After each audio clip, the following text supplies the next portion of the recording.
Welcome to LFC Transfer Hub. What Liverpool fans chanted at full time was perfectly fitting as Arsenal learn what it takes. The chant that came from the away end as the final whistle signalled a goalless draw at the Emirates was one of defiance. The Liverpool supporters, tucked away on the far side, reminded their Arsenal hosts just who it is who are still, for now at least, the champions of England. And while that is a boast that they will only be able to bellow out for the next handful of months, this was finally, belatedly, a performance befitting of their status. It was not free-flowing, and it wasn't particularly pretty during large parts, but it was dogged and determined at a time when backs are to the wall and chins are on the floor. This, after all, is an Arsenal side who are unbeaten here, and had no doubt started to dream about running away with a first title in 22 years, after a third successive Manchester City draw of 2026 on Wednesday against Brighton. In many ways, Arsenal are where Liverpool were a few years ago when they needed to take that final step from contenders to champions after going so long without a title. Liverpool, under Jurgen Klopp and then Arne Slot, were able to make that leap, but the jury remains out on the Gunners as they let a golden opportunity pass them by here.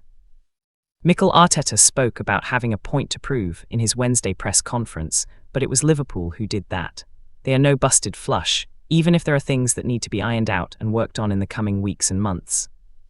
This 0-0 draw saw Arsenal fail to open up an 8-point advantage over City, instead taking them 6 clear at the summit, with Liverpool restoring a big portion of pride as they made it 10 unbeaten themselves in all competitions.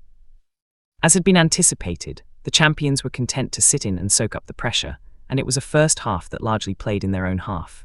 The decision to select Florian Wirtz as a false 9 more than hinted at the lack of firepower available, but also provided the side with an extra body in the midfield area and someone who was adept at looking after it when it came his way.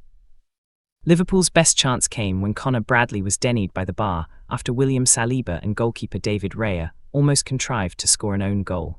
The Reds' defenders clipped goalwards, with Raya stranded, was so unlucky before the Gunners scrambled it clear.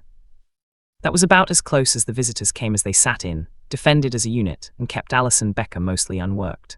Despite the relative comfort in the opening 45 minutes, though Liverpool missed the presence of Hugo Ekitike and his ability to hold it up and run in behind. The jet-heeled Jeremy Frimpong became the out ball, and his claims for a penalty after turning his ankle inside the area were waved away before the break. While not exactly the perfect circumstances for an under-fire Liverpool, playing a league-leading side who had been in supreme form at home afforded Slots men the opportunity to hand over the onus and the demand to dominate the ball to their hosts. And for a side who have been content largely to tighten up and grow into proceedings in recent weeks, those conditions suited them, and Arteta's side struggled to create any major chances as a result, with the Reds also competent at dealing with the hosts' expertise from dead balls. Liverpool were the better side after the break, and had the otherwise excellent Frimpong been a bit more precise with his cutback to Wirtz, they might even have handed Arteta's men a first home defeat of the campaign.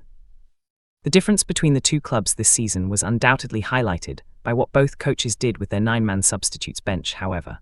While Arteta was able to call upon Eberechi Eze, Noni Madueke, Gabriel Martinelli, Gabriel Jesus and Miles Lewis-Skelly, Slot was forced into his only change in the final seconds after Bradley was forced off on a stretcher.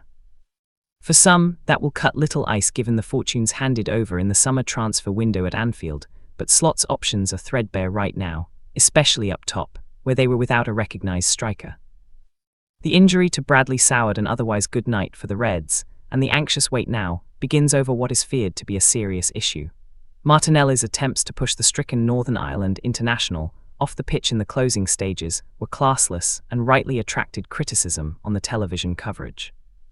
For a side without Alexander Isak and Mohamed Salah, 2 players who scored 52 Premier League between them last season, and 11-goal top scorer Ekitike, it was understandable that a side who have generally found it difficult to create much of late didn't really do so here against a team who have shipped a league-low 14 goals. But while Slot's players will take ample credit from their all-round display here, it is not these marquee games where they have come up short this time out. 4 points have been taken from Arsenal, Real Madrid, Atletico Madrid and Inter have all been beaten in the Champions League, and third-placed Aston Villa was swatted aside at Anfield at the beginning of November.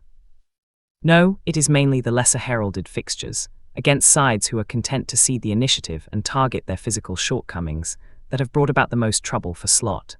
Figuring out ways of breaking down sides who change their approach to attack their Achilles heel remains the fundamental problem for the head coach to solve. After all, this 10-game sequence has featured draws with Leeds United twice, Sunderland and Fulham. How much better might the overall picture look had even half of those been won? Creating chances and dominating those sorts of contests will be key to ensuring Liverpool are in the draw for the Champions League in August. This, though, was a sizable stride in the right direction. Draws are often defeats with better PR for Liverpool, but this one was one to reflect positively on. Now to build on it. They are still champions after all. Declan Rice angers Liverpool as Arsenal show prompts questions. Liverpool issued a reminder of their status as current Premier League champions with a richly deserved goalless draw at runaway leaders Arsenal on Thursday evening. Connor Bradley came closest to scoring when striking the crossbar in the first half before being forced off with what appeared a serious knee injury at the end of a second half in which Arne Slot's side dominated. The result means the Reds have now taken 4 points from 6 against the Gunners this season and have extended their unbeaten run in all competitions to 10 games. Boiled rice. Arsenal have acquired a reputation in recent years of being a somewhat tetchy side quite happy to push certain matters to the limit.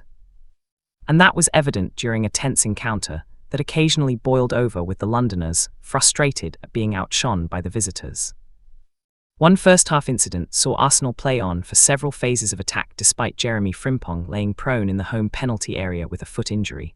While Liverpool players were unimpressed when the ball eventually went out of play, Arsenal midfielder Declan Rice sought an argument with Virgil van Dijk. It didn't take long for the Reds skipper to put the England man in his place. You tell 'em, Virg. Heartfelt message. A far more wholesome incident emerged after the game when Van Dijk posted a letter on social media he received from Liverpool's mascot for the evening.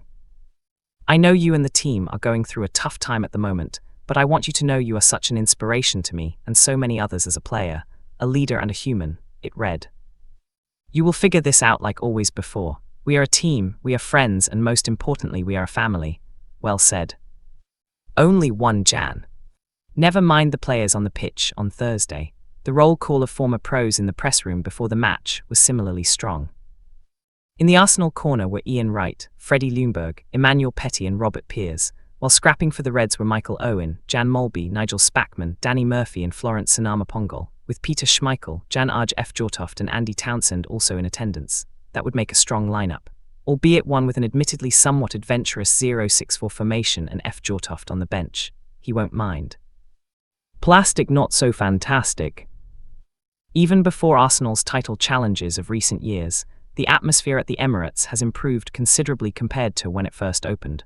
The Gunners, though, are guilty of forcing things a bit. That was seen before the game with a light show that, while welcome in some parts, the fire-throwing boxes certainly warmed everyone up for a bit, still isn't a patch on standard-bearers Wolves. And then there was the pre-match mosaic, which was actually made up of fans holding up club-branded plastic bags coloured either red or white. Maybe Arsenal just wanted them all to pop off the club shop afterwards for a spending spree.